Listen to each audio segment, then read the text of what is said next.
Hello viewers, আসসালামু আলাইকুম। English Bangla টিউটোরিয়ালে আপনাদের স্বাগতম। আজকে আমি যে টপিকটি নিয়ে হাজির হয়েছি সেটি হলো কালেকটিভ নাউন। কালেকটিভ নাউনটা কি চলুন জেনে নিই।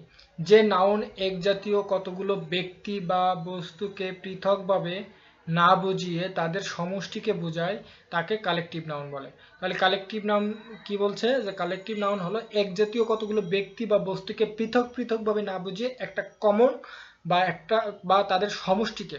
বা তাদের সমষ্টিকে বোঝাচ্ছে কি কালেকটিভ নাউন। যেমন হি জয়েন দ্য আর্মি, তাহলে এখানে আর্মি বোঝাচ্ছে, অর্থাৎ মানুষ। দেখেন অনেক মানুষ আছে, তার ভিতরে আর্মি কি আছে, একটা বাহিনী আছে। তাহলে এখানে কি কালেকটিভ বা সমষ্টি এখানে কালেক্ট করা হয়েছে, অর্থাৎ মানুষ থেকে এখানে কমন নাউন থেকে কি করছে, কালেক্ট করে একটা করা হয়েছে, একটা বাহিনী গঠন করা হয়েছে। তাহলে আর্মি এখানে একটা কি কালেকটিভ নাউন। তারপরে our team has won the game, তাহলে এই যে টিমটা গঠন করা হয় কি মানুষ থেকেই। তো কমন নাউন ম্যান কি, ম্যান কমন নাউন আমরা পড়েছি। তাহলে ম্যান কি একটা কমন নাউন, সেই ম্যান বা মানুষ থেকে আমরা গঠন করছি কি টিম। তাহলে ম্যান কমন নাউন থেকে আমরা তৈরি করলাম কি কালেকটিভ নাউন, অর্থাৎ অনেক ম্যান থেকে বা অনেক মানুষ থেকে কিছু মানুষ থেকে আমরা সিলেক্ট করে তৈরি করলাম কি একটা টিম। তাহলে এই টিমটা হলো কি সমষ্টি, অর্থাৎ মানুষের কতগুলো প্লেয়ারের সমষ্টি টিম গঠন করা হয়। তাহলে টিম একটা কি আপনার কালেকটিভ নাউন।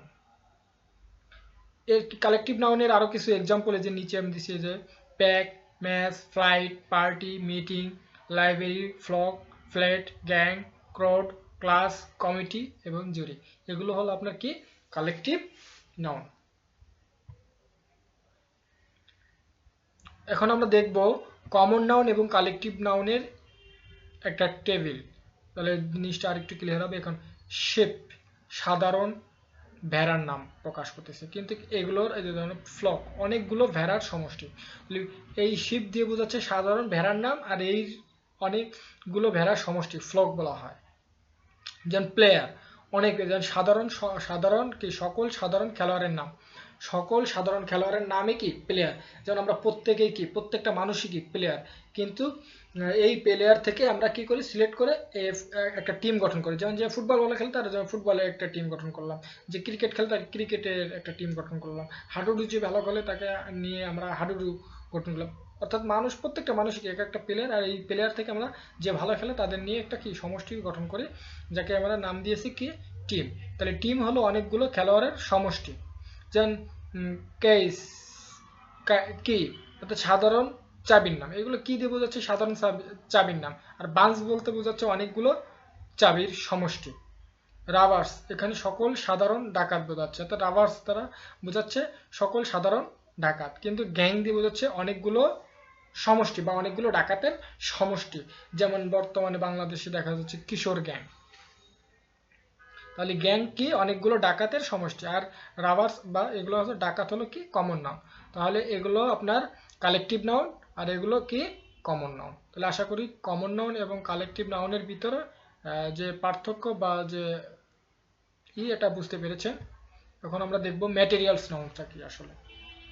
ম্যাটেরিয়ালস নাউন্সটা কি, যে নাউন দ্বারা কোনো পদার্থের সমুদয় অংশকে অখণ্ডভাবে বোঝায় কিন্তু সে পদার্থ থেকে উৎপন্ন কোনো বস্তুকে বোঝায় না, বা যা সংখ্যা দ্বারা গণনা করা যায় না, শুধুমাত্র পরিমাণ দ্বারা বোঝা যায়, তাকে ম্যাটেরিয়াল নাউন বলে। যদি আমি আপনাকে ইজিলি বলি, যে জিনিসকে আপনি গণনা করতে পারবেন না, শুধুমাত্র পরিমাণ করতে পারবেন, তাকেই আমরা বলবো কি ম্যাটেরিয়াল নাউন। যেমন iron is a useful metal, তখন আয়রন এখানে কি আয়রনের অনুপরমাণুগুলো কিন্তু আসলে গণনা করা ইম্পসিবল, মানে সম্ভব নয়। তাহলে এটা আমরা জাস্ট পরিমাণ নির্ণয় করতে পারবো।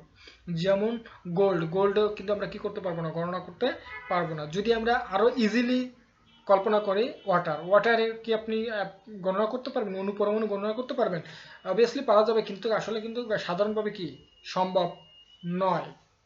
করতে গেলে আপনার অনেক বড় ল্যাব লাগবে, আপনার ল্যাবে আপনার অনেক পরীক্ষা নিরীক্ষা করার মাধ্যমে আপনি হয়তো, কিন্তু পারফেক্টলি আপনি গণনা করতে পারবেন না। সাপোজ আপনাকে যদি আমি 1 কেজি চাউল দিয়ে বলি, আপনি এই 1 কেজি চাউলে আপনি বা 10 কেজি চাউল, 1 কেজি চাউল দিয়ে আমি বলি যে আপনি এখানে গুনেন কয়টি চাউল আছে, আপনি হয়তো পারলেও পারতে পারেন, কিন্তু যখন আমি 1 মণ চাউল দেবো যে আপনি গুনে বের করুন, তখন কিন্তু আপনার পক্ষে কি পসিবল হবে না। অর্থাৎ তখন আমরা গণনা করে কি করতে পারবো না, বুঝাইতে পারবো না। তখন আমরা কি করবো, এর পরিমাণ নির্ণয় করব। যেমন রাইস, উই ইট রাইস, তাহলে রাইসও কি একটা ম্যাটেরিয়ালস নাউন। তাহলে রাইস, ওয়াটার, গোল্ড, আয়রন এগুলো হলো ম্যাটেরিয়াল নাউন। আশা করি বুঝতে পেরেছেন ম্যাটেরিয়াল নাউনটা কি। এখন আমরা দেখব ম্যাটেরিয়াল নাউন এবং কমন নাউন। যেমন আয়রন একটা কি ম্যাটেরিয়াল নাউন, এই আয়রন থেকে তৈরি হচ্ছে আপনার বিভিন্ন জিনিস, যেমন ফেটার্স এবং সিকল এবং হামার। হামার মানে তো চিনেন যা হাতুড়ি। এইগুলো হলো আপনার তৈরি হয়েছে কি এই ম্যাটেরিয়ালস নাউন থেকে। তাহলে ম্যাটেরিয়ালস নাউন থেকে যা তৈরি হচ্ছে, যে সমস্ত যন্ত্রপাতিগুলো তৈরি হচ্ছে, এগুলো হলো আপনার কমন নাউন।